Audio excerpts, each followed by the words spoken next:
പ്രിയപ്പെട്ട കുട്ടികളെ, ഞാൻ നിങ്ങളോട് ഒരു കഥ പറയാം. ഒരാളുണ്ടായിരുന്നു, നമ്മളെപ്പോലെ മൂക്കും കണ്ണും വായും ചെവിയുമൊക്കെ ഉള്ള ഒരാൾ.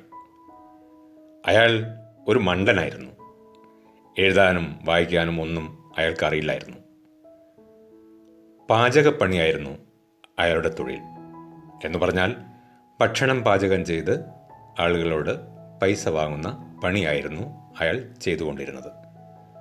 അങ്ങനെ അയാൾക്ക് 24 വയസ്സായപ്പോൾ അയാളുടെ ജീവിതത്തിൽ ഒരത്ഭുതം സംഭവിച്ചു. എന്താണെന്നറിയോ? അയാളുടെ മൂക്ക് കുറച്ചായിട്ട് ഇങ്ങനെ നീണ്ട് വരാൻ തുടങ്ങി. അങ്ങനെ മൂക്ക് നീണ്ട് വായുടെ അടുത്തെത്തി. ഒരു ദിവസം, കുറച്ച് ദിവസം കഴിഞ്ഞപ്പം വീണ്ടും മൂക്ക് നീണ്ട് കഴുത്തറ്റം വന്നു. പിന്നെയും മൂക്ക് നീണ്ട് പൊക്കിൾ വരെ എത്തി. അപ്പം എങ്ങനെ ഉണ്ടാവും അയാളെ? നിങ്ങളൊന്ന് മനസ്സിൽ സങ്കല്പിച്ച് നോക്കൂ. മൂക്ക് നീണ്ട ഒരാൾ. അങ്ങനെ മൂക്ക് നീണ്ട മനുഷ്യൻ്റെ വാർത്ത നാടുനീളെ പരന്നു. അങ്ങനെ ആളുകൾ മൂക്ക് നീണ്ട മനുഷ്യനെ കാണാൻ വേണ്ടി പല സ്ഥലത്ത് നിന്നും ഓടിയെത്തി. അപ്പോൾ ഇയാളെ പണിയെടുപ്പിച്ചു കൊണ്ടിരിക്കുന്ന ആ സ്ഥാപനത്തിന് അത് വലിയ പ്രശ്നമായി. അയാൾ ഈ പണിക്കാരനെ പണിയിൽ നിന്ന് പിരിച്ചുവിട്ടു. അങ്ങനെ അയാൾക്ക് തൊഴിലില്ലാണ്ടായി. അയാൾ പട്ടിണിയിലായി. പക്ഷേ മൂക്ക് നീണ്ട ഇയാളെ കാണാൻ വേണ്ടി പിന്നെയും ആളുകൾ ഓരോ സ്ഥലത്ത് നിന്നും എത്തിപ്പെടാൻ തുടങ്ങി. പത്രക്കാർ, ടെലിവിഷൻകാർ, ചാനലുകാർ, ഫോട്ടോഗ്രാഫർമാർ, അങ്ങനെ എല്ലാവരും വന്ന് ഈ നീണ്ട മൂക്കുള്ള മനുഷ്യനെ നോക്കി ഇങ്ങനെ നിന്നു. ഇയാൾക്കത് വലിയ ശല്യമായി. അപ്പോൾ ഒരു ദിവസം അമ്മയോട് പറഞ്ഞു, ഇവരൊക്കെ പുറത്താക്കി വാതിലടക്കി അമ്മയെന്ന് പറഞ്ഞു. അങ്ങനെ കാണാൻ വന്നവരൊക്കെ പുറത്താക്കി അമ്മ വാതിലടച്ചു. പക്ഷെ ആളുകൾ വിട്ടില്ല. ഈ മൂക്കനെ കാണാൻ വേണ്ടി അമ്മയ്ക്ക് പൈസ കൊടുക്കാൻ തുടങ്ങി. പിന്നീട് അവർ അങ്ങനെ അമ്മയ്ക്ക് കൈക്കൂലി കൊടുക്കുന്ന ആളുകൾക്ക് മാത്രം അമ്മ വാതിൽ തുറന്ന് ഈ മൂക്കനെ കാണിക്കാൻ തുടങ്ങി. അങ്ങനെ നല്ല പൈസ ഇവരുണ്ടാക്കി. 6 കൊല്ലം കൊണ്ട് ഇവർ ലക്ഷാധിപതിയായി.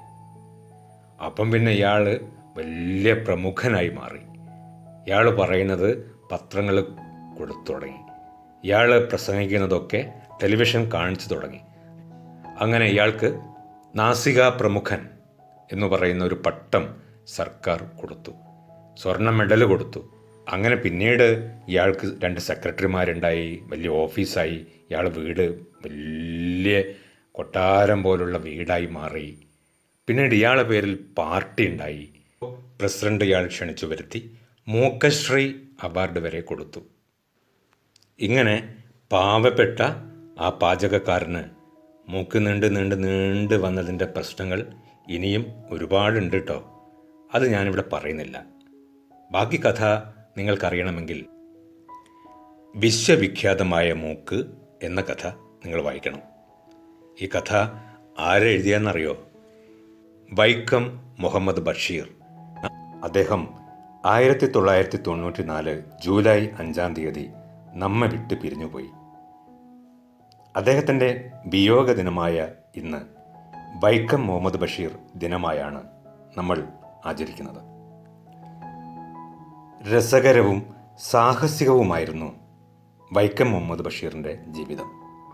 സ്കൂൾ പഠനകാലത്ത് തന്നെ, അതായത് 5ാം ക്ലാസ്സിൽ പഠിക്കുമ്പോൾ തന്നെ അദ്ദേഹം കേരളത്തിലെത്തിയ ഗാന്ധിജിയെ കാണാൻ വീട്ടിൽ നിന്നും ഒളിച്ചോടിപ്പോയിട്ടുണ്ട്.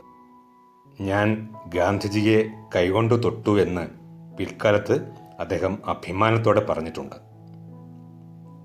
1930 കോഴിക്കോട്ട് ഉപ്പു സത്യാഗ്രഹത്തിൽ പങ്കെടുത്തതിൻ്റെ പേരിൽ അദ്ദേഹം ജയിലിലായി. നമ്മുടെ രാജ്യത്തെ പല സ്ഥലങ്ങളിലും അലഞ്ഞു തിരിഞ്ഞു. ഉത്തരേന്ത്യയിൽ പോയി ഹിന്ദു സന്യാസിമാരോടൊപ്പം ജീവിച്ചു. സൂഫിമാരുടെ കൂടെ ജീവിച്ചു. പാചകക്കാരനായും മാജിക്കുകാരനായും കഴിഞ്ഞു.